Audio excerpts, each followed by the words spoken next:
Mohon maaf nih agak kesiangan.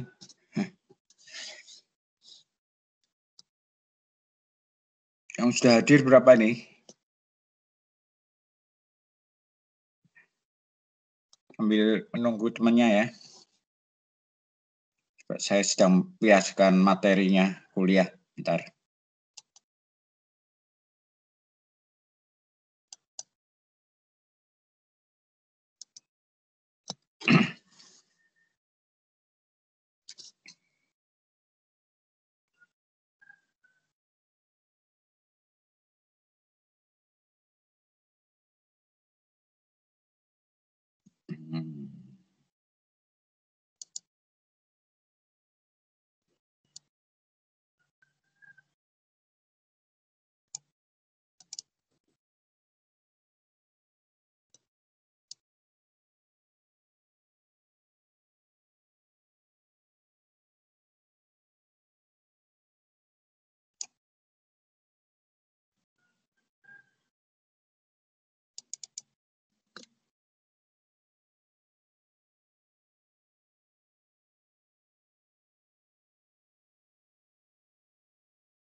Ya, kita mulai ya.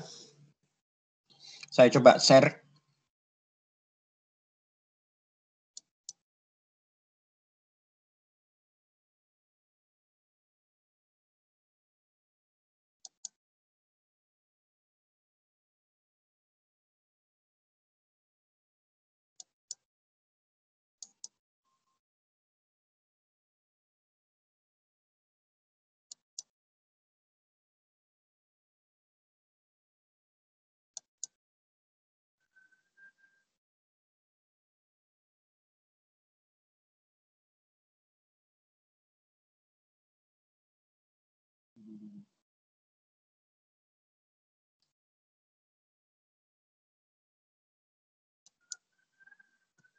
Ini kelihatan? Kelihatan, Prof. Ya, kelihatan ya. Jadi kita coba ini kita lanjutkan kemarin, ya.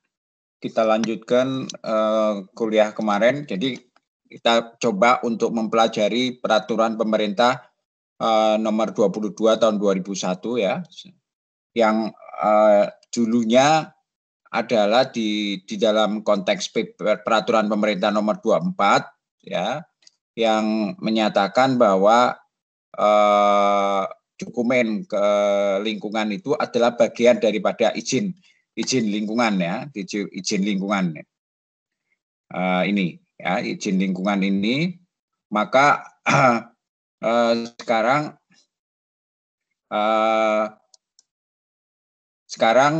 dengan PP berapa? PP 22 tahun 2001 tidak lagi sebagai izin lingkungan, tapi sebagai bagian dari izin berusaha ya, izin berusaha. Ya, izin berusaha. Nah, oleh karena itu dalam kita coba ulas di dalam mekanisme norma perizinan sesuai dengan Undang-Undang 32 tahun 2009, Undang-Undang Lingkungan Hidup, yang pada dasarnya berkaitan dengan dokumen lingkungan. Itu kita bisa lihat apabila ada dampak penting, ini ada dampak penting ya di sini, ya ada dampak penting, ya ada dampak penting ini, maka jenis dokumen yang harus dilengkapi adalah dokumen AMDAL ya. Kemudian setelah dokumen AMDAL ini disusun, dokumen AMDAL itu bisa terdiri dari dokumen analisis dampak lingkungan ANDAL dan RKL RPL-nya, bisa dokumen evaluasi lingkungan hidup di PLH ya, dokumen pengelolaan lingkungan hidup di PLH, atau dokumen evaluasi lingkungan hidup atau DLH, atau audit lingkungan, baru dikeluarkan izin lingkungan ya, baru dikeluarkan izin lingkungan. Kalau dokumen AMDAL-nya itu sudah disetujui, baru dikeluarkan izin lingkungan. Kemudian izin lingkungan ini dipakai sebagai dalam rangka untuk melakukan mekanisme administratif di dalam jenis perizinan berusaha ya. Ini ketentuan yang dulu sebelum PP 22 tahun 2001. Ya. Kemudian apabila di dalam deskripsi kegiatan yang diversuskan dengan rona lingkungan itu ternyata hasil pelingkupan itu dampaknya tidak penting, maka dokumen lingkungannya hanya berupa upaya pengelolaan lingkungan dan upaya pemantauan lingkungan. Ya, kemudian upaya pengelolaan dan upaya pemantauannya dimasukkan di dalam mekanisme apabila disidangkan sudah disetujui, ya, sudah disetujui oleh tim teknis maupun narasumber, maka barulah diberikan sebagai izin lingkungan ya, disetujui itu terus dianggap di dalam bagian daripada izin lingkungan. Nah, izin lingkungan maka digunakan di dalam rangka izin usaha ya. Demikian juga apabila dirasa di dalam konteks pelingkupan itu, maka dampaknya tidak penting ya, karena kegiatannya dalam skala kecil, maka mau tidak mau hanya dilengkapi dengan dokumen surat pengelolaan dan pengendalian pemantauan pada lingkungan saja, maka dipakai sebagai izin lingkungan. Ini di dalam rangka bagian di dalam fungsi pembinaan. Nah, sekarang dengan adanya Undang-Undang Cipta Kerja, maka peraturan yang dulu itu diperbarui dalam bentuk peraturan yang ini, peraturan PP 24, di mana kita melihat ya, kalau dulu tentu melihat dari dampak, maka yang sekarang kita lihat itu juga dampak juga, namun lebih jauh dalam kajian akademisnya lebih besar, yaitu berkaitan dengan tingkat risikonya. Apabila dampaknya ini memberikan risiko yang sangat tinggi, atau memberikan risiko yang menengah, atau yang rendah dan sebagainya, barulah nanti akan harus dilengkapi dokumen apa di dalam dokumen lingkungannya, kemudian dilakukan rapat, koordinasi, pembahasan baik oleh tim kelayakan, ya, tim kelayakan, ya, namanya dulu tim teknis dan narasumber. Nah, sekarang tim kelayakan, ya, tim kelayakan. Setelah dilakukan dengan kelayakan, maka ditentukan persetujuan lingkungannya. Nah, persetujuan lingkungannya ditetapkan berdasarkan atas surat SKKL, surat PKPLH, dan surat NIB. Ya, yang ini nanti keluar di dalam rangka mengajukan perizinan, ya, perizinan baik di dalam perizinan berkaitan dengan perizinan usaha ini, ya. Dengan demikian maka mau akan keluarlah izin usaha, ya. Kira-kira seperti itu, ya. Nah, ini yang perlu kita perhatikan. Jadi ada sedikit perubahan, ya, ada sedikit perubahan. Jadi penetapan jenis perizinan berusaha menggunakan konsep yang sedemikian rupa, ya. Sementara penetapan jenis dokumen lingkungannya menggunakan kriteria, tetap menggunakan kriteria dampak penting yang dilihat dari dasar daripada tingkat resikonya, ya. Nah, sehingga akhirnya persetujuan lingkungan menjadi suatu prasyarat yang termuat di dalam konteks perizinan berusaha, ya, perizinan berusaha. Ya. Selanjutnya,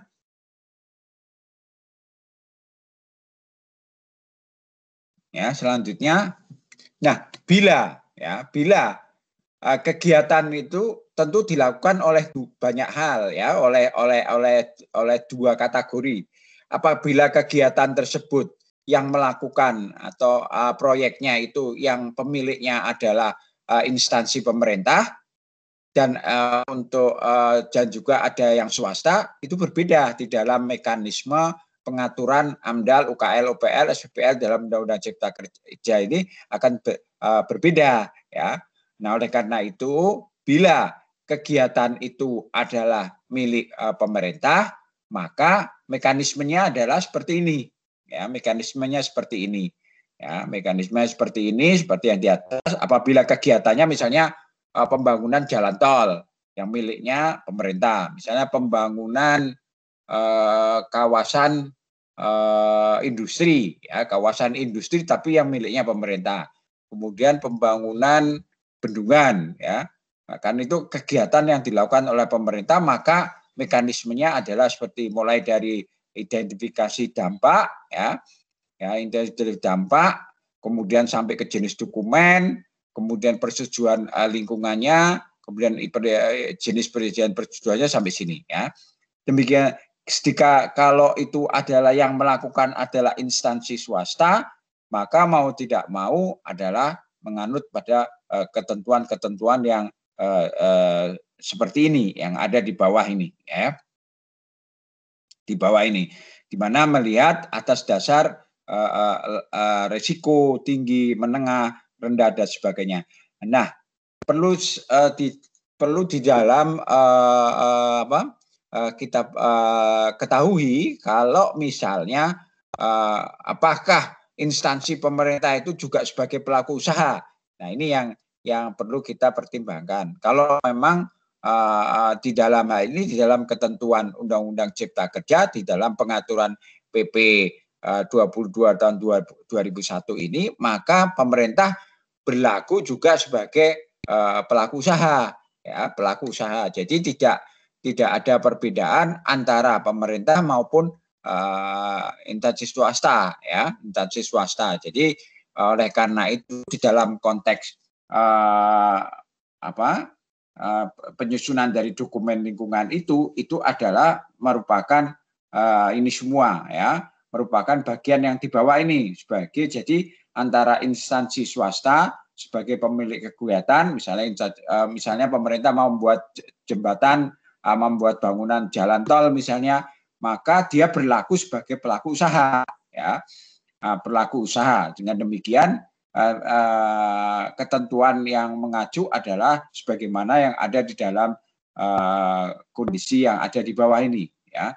Jadi dia berlaku juga sebagai pelaku usaha. Jadi ini perbedaannya antara yang dulu dengan yang sekarang. Nah, walaupun demikian, maka di dalam konteks untuk melihat tingkat risiko masih tetap didasarkan atas dampak penting.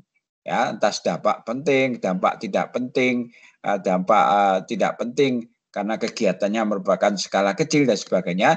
Jadi ketika bagaimanapun juga akan sulit kalau kita berbicara pada tingkat risiko, namun kita tidak melihat dampak, itu akan sulit ya di dalam realitas kenyataan di lapangan.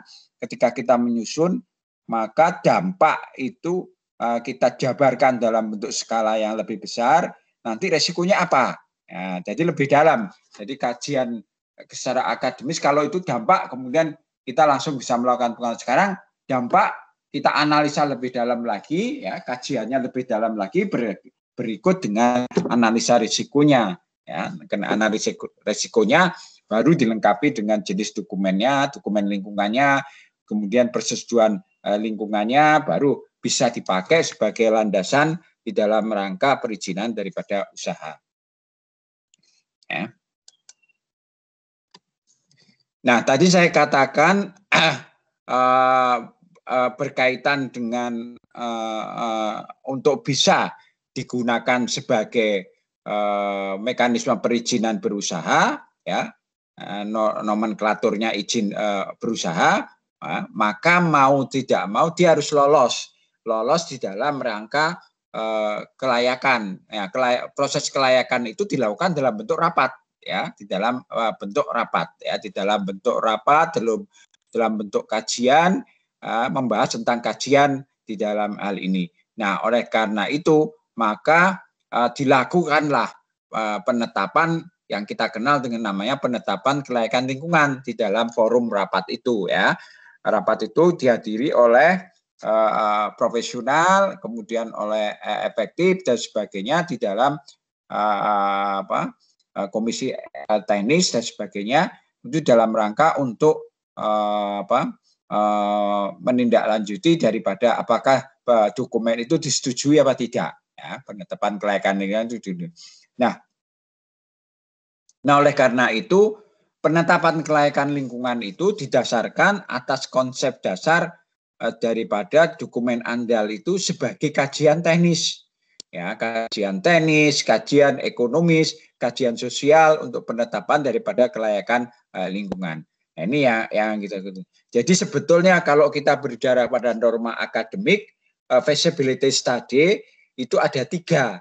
Ya, yang pertama adalah engineering feasibility study, ya, atau kelayakan teknis, kemudian environmental kelayakan teknis, kelayakan atau environmental feasibility study atau kelayakan lingkungan.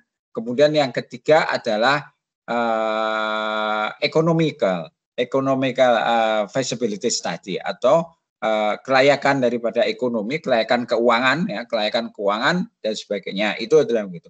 Sehingga dengan demikian maka suatu kegiatan akan layak apabila memenuhi kriteria 3 tadi, layak secara ekonomi, layak secara teknis, layak secara lingkungan. Di mana di dalamnya itu di dalam aspek lingkungan ada pertimbangan aspek sosial di dalam kaitan ini. Nah, oleh karena itu maka untuk bisa ditetapkan sebagai layak itu mau tidak mau harus melalui berbagai hal, ya. Ada mekanismenya, ada mekanisme kelembagaannya, ada mekanisme penilai itu harus ada mekanismenya. Jadi apakah siapa yang menilai, lembaga apa yang menilai, kompetensinya apa, ya, bagaimana tata kelolanya, ya, tata laksana dalam mekanisme penilaian itu bagaimana, ya, dan sebagainya itu harus ada, ya, tentu. Dulu pun ada, ya, siapa yang menilai. Kalau dulu misalnya lembaganya adalah ada di bawah. Kalau itu menyangkut satu wilayah kabupaten kota, satu wilayah kabupaten kota, maka dia ada di dalam dinas terkait di kabupaten kota, dalam hal ini dinas lingkungan hidup. Di mana nanti dinas lingkungan hidup akan membentuk komisi teknik, namanya Komtek ya, komisi teknik dan narasumber ya, ya. Komisi teknik. Nah, komisi teknik dan narasumber ini nanti akan rapat ya, diundang rapat untuk membahas dokumen itu, mulai dari dokumen kerangka acuan sampai ke dalam dokumen RKL-RPR. Itu dibahas. Nah, ya, dibahas di dalam kaitan ini. Sama, ini juga dibahas ya. Kalau dulu itu dibahas mulai dari dokumen RKA, kerangka acuan sampai ke dokumen andalnya ya, ANDAL sampai ke dokumen RKL-RPR dibahas di dalam kaitan ini. Nah, ini pun sama ya, di dalam ketentuan PP 24 maka akan dibahas. Jadi lembaganya siapa? Cuman istilahnya di dalam kaitan ini adalah tim uji kelayakan ya, yang akan dirapatkan oleh tim uji kelayakan ya. Tim uji kelayakan lingkungan hidup kalau menyangkut itu kegiatan yang sifatnya nasional ya ada di pusat. Kalau itu sifatnya kegiatan yang regional ada di provinsi, antara kabupaten kota atau terdiri dari 2 wilayah kabupaten kota atau lebih, maka dia pemiliknya daripada dinas di provinsi. Apabila cuman berada pada satu wilayah kabupaten atau kota, maka dirapatkan oleh dinas yang ada di kabupaten kota. Nah, rapat itu tentu ada di dalam rapat itu tidak semua orang boleh ya, tidak semua orang boleh ikut di dalam rapat itu. Misalnya dari unsur masyarakat adalah masyarakat yang terkena dampak ya. Kemudian ada komisi teknik itu adalah komisi yang memiliki kompetensi ya, memiliki standarisasi dan kompetensi untuk sebagai penilai ya. Makanya tidak sembarangan ya sebagai tim uji kelayakan itu ya, dia sebagai penilai. Sedangkan dokumen itu ada sebagai tim penyusun, itu ada lagi yang dikelola oleh teman-teman konsultan yang menyusun daripada dokumen itu sebagai kontrak kerjasama dengan pemilik kegiatan ya. Dan nanti penyusun dan pemilik kegiatan itu bertanggung jawab untuk melaksanakan rapat bersama dengan tim uji kelayakan ya, tim uji kelayakan ya, yang memiliki kompetensi ya, memiliki kompetensi. Kalau dulu adalah KPA dulu ya, kalau dulu KPA, Komisi Penilai AMDAL ya, dulu KPA penilai AMDAL dan memiliki kompetensi sesuai standar. Nah, baru dilakukan tata kelola, baru dilakukan rapatnya ya. Berupa apa tata kelolanya? Berupa rapat, berupa sidang ya. Kemudian ada berita acara sidang, kemudian ada diskusi ya, jadi dipertanyakan langsung di dalam forum itu ya, sehingga nanti keluar berita acara dan catatan perubahan-perubahan atau catatan koreksi ya, sedemikian rupa ya, tentu didasarkan atas saintifik ya, didasarkan atas standar menyangkut baku mutu, menyangkut personal judgment ya, pemahaman daripada penyusun dan sebagainya. Nah, itu harus kita lakukan di dalam rapat ya, secara efektif sedemikian rupa, tentu berbasis pada keilmuan ya, dengan teknologi.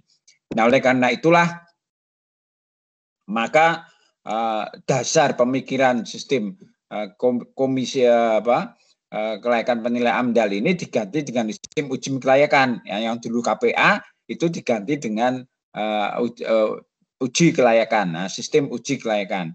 Yang pertama, memastikan apakah standarisasi pelaksanaan sesuai dengan norma standar kompetensinya ya. Jadi tidak semua orang boleh sebagai penilai ya, tidak boleh semua orang ikut di dalam forum rapat itu. Jadi benar-benar orang yang sesuai dan sudah memiliki standarisasi, memiliki kompetensi sesuai NSPK-nya ya. Yang kedua, mengembalikan AMDAL itu sebagai kajian ilmiah. Ya, sekarang AMDAL itu sebagai kajian ilmiah. Kajian ilmiahnya di mana? Tadi saya katakan, kalau AMDAL dulu hanya melihat dampak, kita sudah melihat pada analisa risikonya. Ya. Nah, sudah sampai ke analisa risikonya. Ya. Yang ketiga, tentu diharapkan akan memperpendek waktu. Ya, memperpendek waktu mekanisme di dalam penilaian dokumen. Makanya tidak terjadi bottleneck ya di dalam mekanisme penilaian.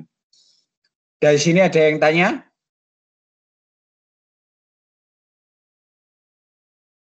Halo, adik-adik? Masih on semuanya? Masih, Prof. Masih ya? Ya. Kita lanjutkan.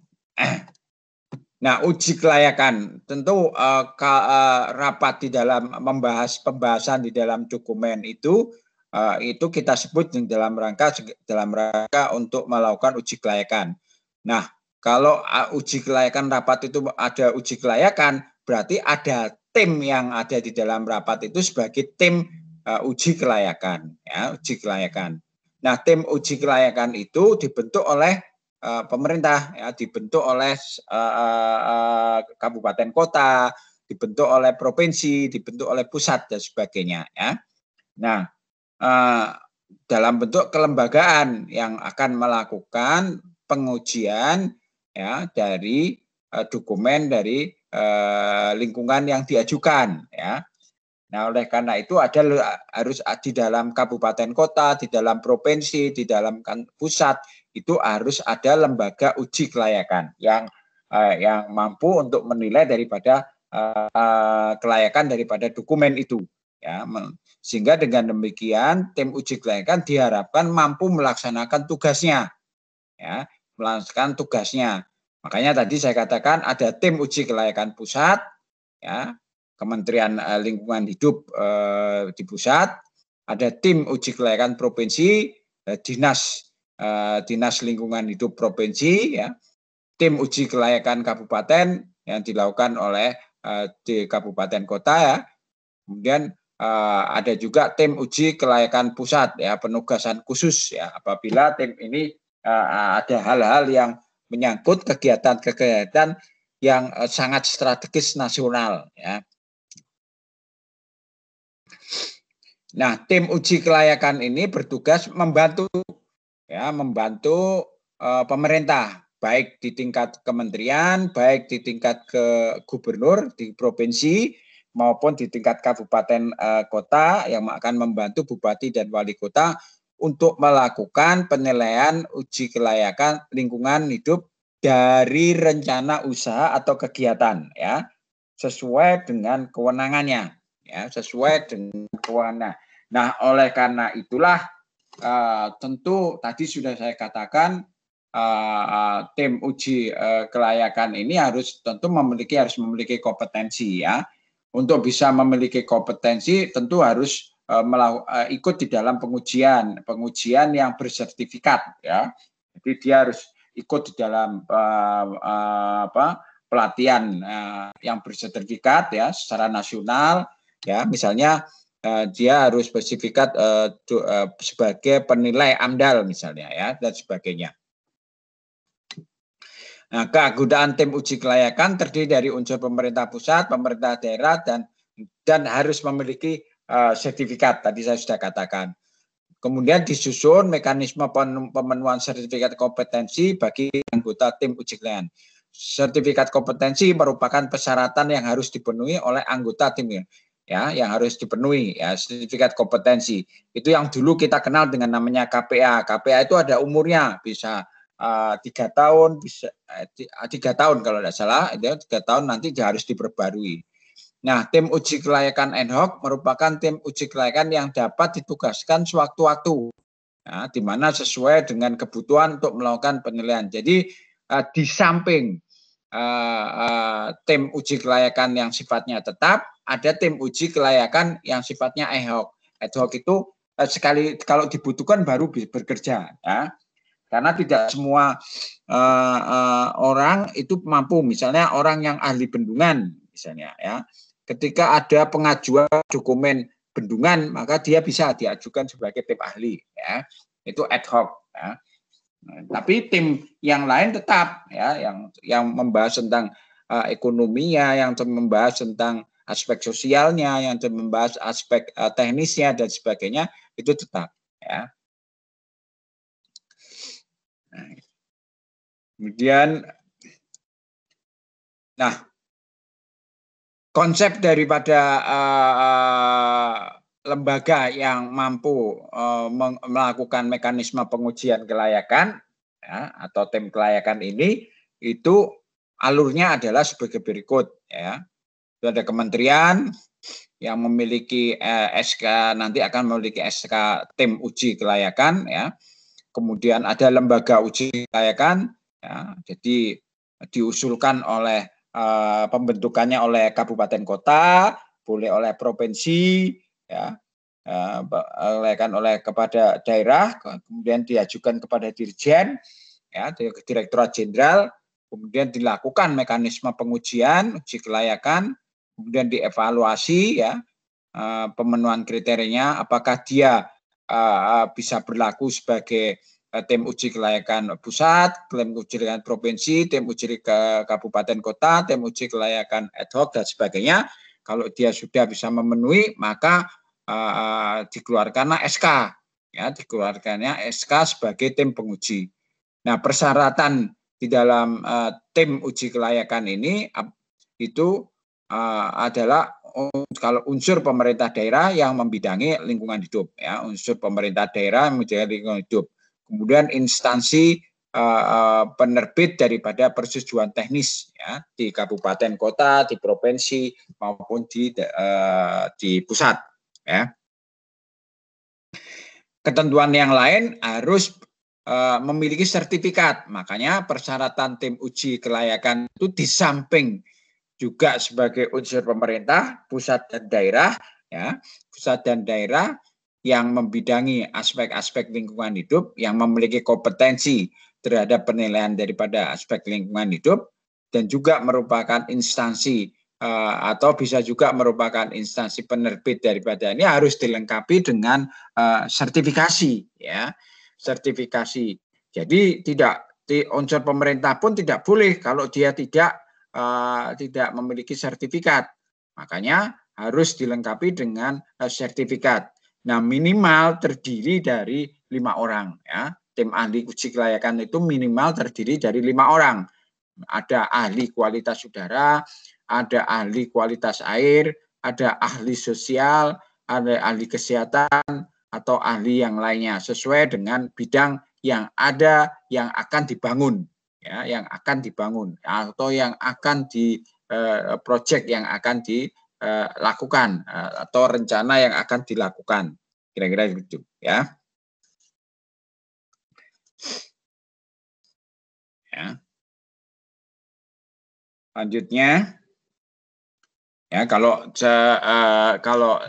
contohnya misalnya saya sebagai penilai ya, saya selalu diminta untuk sebagai penilai ya, baik di kabupaten kota, di Kota Semarang, saya sebagai tim penilai ya, yang kalau yang sekarang PP 24 ini sebagai tim uji kelayakan ya. Kalau saya sebagai tim penilai ya. Kalau teman-teman yang menyusun itu ada Pak Ika, itu adalah tim penyusun ya, tim penyusun. Nah, nanti tim penyusun ini menyusun dokumen AMDAL, dokumen kelayakan lingkungan ini nanti akan diajukan ya. Nanti tim penyusun itu mempertahankan di depan tim uji kelayakan ya, di dalam forum resmi, forum rapat dan sebagainya ya. Ya.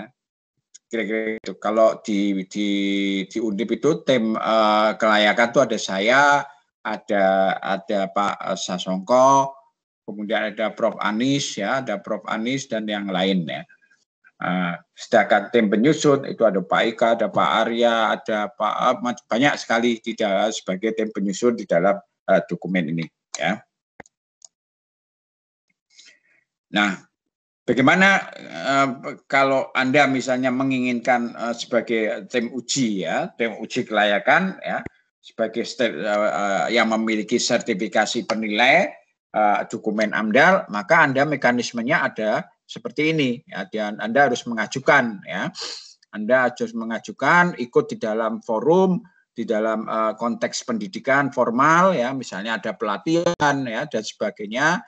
Pelatihannya tentu yang bersertifikat ya. Ya, kemudian menyusun dokumen portofolionya yang menyatakan tentang bukti pengalaman, rekam jejaknya, rekomendasi dari ahli, misalnya Anda ahli air, maka ahli hidrologi dan sebagainya harus ada rekomendasi dari lembaga terkait. Ya, lembaga terkait itu asosiasi profesi misalnya ya. Punya catatan ilmiah ya, punya tulisan-tulisan ilmiah dan sebagainya. Itu harus ada.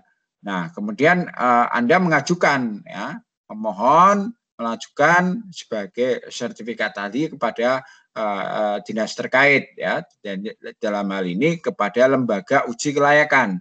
Dan apabila sudah dinilai sudah bagus ya, sesuai dengan nilai kompetensinya, sesuai dengan ini, maka dikeluarkanlah sertifikat kompetensi ya, sertifikat kompetensi ya, kira-kira itu ya.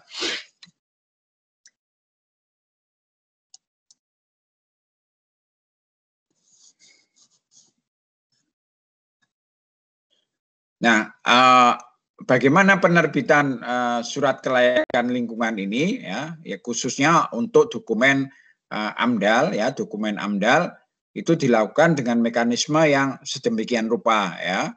Jadi inilah mekanismenya ya.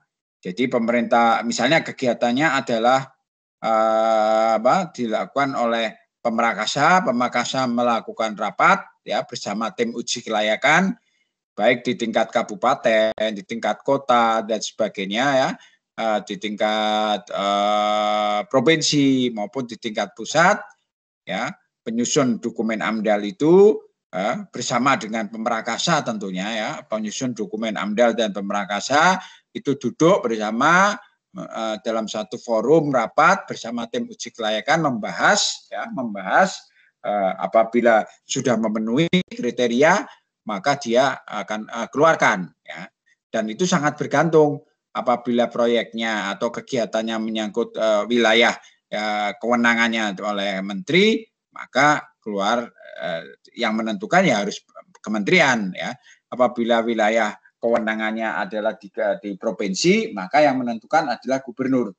Ya, apabila kewenangannya ada di kabupaten kota, maka kewenangannya ada di bupati dan wali kota sebagai penentu kebijakannya, sehingga ketiga orang ini sangat bergantung kepada wilayahnya, sehingga dengan demikian SKKL akan bisa diterbitkan. Dengan demikian akan masuk di dalam mekanisme perizinan berusaha ini ya, yang bisa tentu menggunakan OSS ya, OSS itu dengan menggunakan online ya.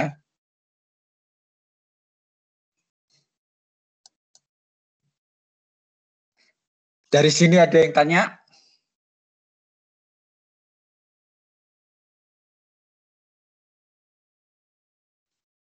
Lu? Dari sini ada yang tanya? Belum, Prof. Ya. Jadi ini ya. Tugasnya sudah dibagi ya? Sudah, Prof. Nah, dulu di dalam peraturan dokumen AMDAL yang lama itu di dalam penyusunan dokumen itu harus melibatkan peran serta masyarakat ya, terutama khususnya untuk yang terkena dampak ya, terkena dampak. Maka ini pun sama sebetulnya ya, bahwa dokumen kelayakan lingkungan yang akan disusun harus melibatkan pemerintah, harus melibatkan peran serta masyarakat ya, terutama peran masyarakat yang terkena dampak. Forumnya mana? Forumnya adalah bisa dilakukan diawali dengan mekanisme sosialisasi dalam bentuk pengumuman, kemudian bisa juga dilakukan dalam bentuk konsultasi publik, rapat ya, rapat FGD dalam bentuk konsultasi publik dalam bentuk FGD, Focus Group Discussion ya. Siapa yang harus melakukan? Itu adalah pemrakasa. Tentu pemrakasa akan dibantu oleh konsultan ya. Konsultan penyusun daripada dokumen AMDAL ini ya. Dia melakukan apa juga. Jadi misalnya di dalam forum rapat konsultasi publik membahas tentang pembangunan bendungan, misalnya itu yang datang masyarakat. Masyarakat datang, terutama masyarakat terkena dampak di daerah di mana wilayah yang bersangkutan, masyarakat datang dikumpulin, ya, kemudian pemrakasa ada di situ, kemudian pemrakasa didampingi oleh perencana daripada bendungan itu, perencana teknis, kemudian didampingi oleh penyusun dokumen daripada analisis dampak lingkungan, kemudian rapat ya bersama masyarakat setempat. Masyarakat setempat ada catatan ini nanti dipakai sebagai berita acara untuk masuk di dalam pembahasan dokumen AMDAL. Pembahasan dokumen AMDAL itu mulai dari kerangka acuan sampai ke arah RKL daripada RPL-nya ya. Ya, RPL-nya. Nah, siapa masyarakat itu? Masyarakat yang harus dilibatkan itu siapa? Yang pertama adalah masyarakat terkena dampak. Nah, masyarakat terkena dampak itu ada dua ya. Ada tiga ya di dalam kaitan ini ya. Tidak cuma dua, tiga barangkali ya. Yang pertama adalah masyarakat yang benar-benar terkena dampak ya. Yang kita kenal biasanya oleh teman-teman penyusun dokumen AMDAL ya, itu ada masyarakat PTD, masyarakat terkena dampak ya. Ya, masyarakat terkena dampak MMTD ya, langsung terkena dampak. Kemudian ada masyarakat pemerhati lingkungan setempat. Kemudian ada LS, lembaga swadaya masyarakat setempat ya. Nah, itu diwakili oleh tiga komponen itu untuk bisa ikut hadir di dalam rapat-rapat, di dalam pembahasan dan sebagainya sebagai bagian daripada kelibatan masyarakat. Ya. Nah, oleh karena itulah maka kelibatan masyarakat itu sangat penting ya. Jangan sampai masyarakat tidak diajak bicara. Ya, masyarakat diajak bicara untuk maunya apa, apalagi berkaitan dengan pembebasan lahan misalnya. Ya, mintanya berapa, apa yang harus dilakukan, apakah ada dampak yang lain misalnya. Dengan demikian apa yang harus dikelola, permintaan masyarakat itu apa yang harus dikelola misalnya kalau nanti jalannya rusak siapa yang ganti akibat mobilisasi daripada material dan alat dan sebagainya, itu yang harus dipikirkan di dalam, apalagi melalui wilayah-wilayah yang berdekatan dengan yang dilewati misalnya. Nah, oleh karena itu pelibatan masyarakat dilakukan secara baik ya, profesional ya, proporsional ya, harus cukup mewakili. Proporsional itu harus tetap mengacu kepada terwakilinya daripada masyarakat di dalam konteks penyusunan ya, mulai dari penyusunan sampai ke pembahasan daripada dokumen kelayakan oleh tim uji kelayakan ya. Nah, kelibatan masyarakat itu untuk memberikan perhatian lebih terhadap kepentingan masyarakat yang terkena dampak langsung dari rencana, usaha atau kegiatan ya oleh pemrakasa. Nah, kegiatannya dengan tetap membuka ruang bagi pemerhati lingkungan setempat, kemudian LSM setempat ya yang membantu yang melakukan mekanisme pembinaan terhadap masyarakat terkena dampak. Ya. Nah, kelibatan masyarakat lain di luar masyarakat terkena dampak dilakukan oleh pemerintah melalui tim uji kelayakan. Ya. Tim uji kelayakan butuh enggak? Memang butuh enggak? Kalau enggak butuh ya enggak perlu. Yang penting masyarakat yang memenuhi itu telah dilibatkan. Nah, apabila masih kurang dan membutuhkan masyarakat lain yang sesuai dengan hal yang terkait dengan daripada pokok bahasan di dalam penyusunan dokumen AMDAL yang boleh dilakukan. tentu atas persetujuan tim uji kelayakan, ya, tim uji kelayakan.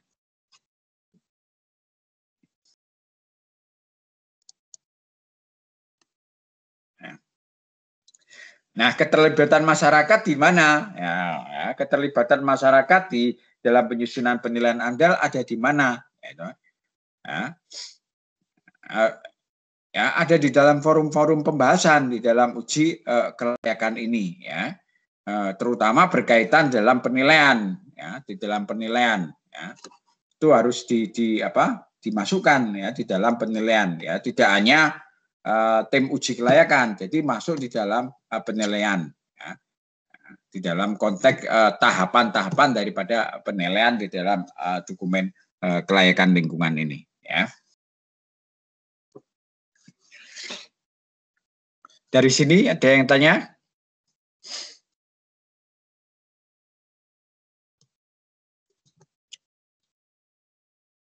Nah, saya kira ini kuliah saya ini ya dulu ya sampai di sini ya. Mudah-mudahan ini supaya Anda nanti akan coba saya share nanti di mana? Di dalam MS Team ini ya. Ya. Nanti akan saya share di MS Team ini ya, sedemikian rupa nanti Anda tinggal membaca. Mudah-mudahan ini ya, kalau saya terangkan lebih banyak nanti kita akan coba step-step ya, berstep-step agar Anda mengerti di dalam mekanisme administrasi penyusunan dokumen AMDAL. Karena filosofinya saya yakin Pak Ika sudah banyak ya. Bagaimana mekanisme pelingkupan, bagaimana mengidentifikasi dampak, bagaimana dokumen apa saja yang diperlukan di dalam dokumen lingkungan, itu semuanya mungkin Pak Ika sudah memberikan ya. Namun di dalam mekanisme administrasi daripada penyusunan dokumen lingkungan sampai ke arah perizinan itu yang perlu dijelaskan. Karena peraturannya seringkali berubah ya. Sambil contoh beberapa keputusan Kementerian Lingkungan Hidup juga berubah ya, berkaitan dengan baku mutu, berkaitan dengan adanya peraturan dengan adanya Undang-Undang Cipta Kerja yang ditindaklanjuti dengan peraturan pemerintah nomor 22 tahun 2001 ini. Gitu yang bisa saya sampaikan, mudah-mudahan ini bermanfaat. Oh ya, semua ya Adam, apa yang bisa perlu dipertanyakan? Maaf Prof, ini kami belum absen Prof. Saya sudah absenkan manual. Ya. Oh, baik Prof, terima kasih. Nah, tak tunjukkan.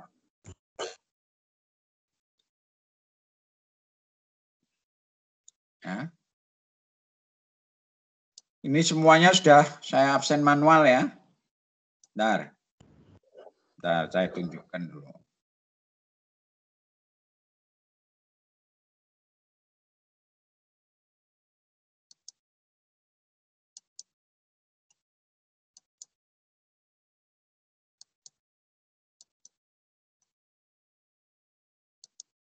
Nah, ini sudah semua ya, sudah saya tunjukkan semua. Ya. Baik Prof, terima kasih. Itu ya, sambil sampel semuanya sudah saya proof. Ya. Soalnya kalau tidak saya proof nanti terlambat di pertengahan sistem informasi ini sudah tidak bisa ya. Kalau kurang 30 menit ya, 30 menit kuliah sudah dimulai itu tidak bisa. Makanya tadi saya coba dulu ya. Ini karena saya sudah terlambat 15 menit jadi masih punya waktu 15 menit maka saya selesaikan dengan ini dulu. Gitu ya.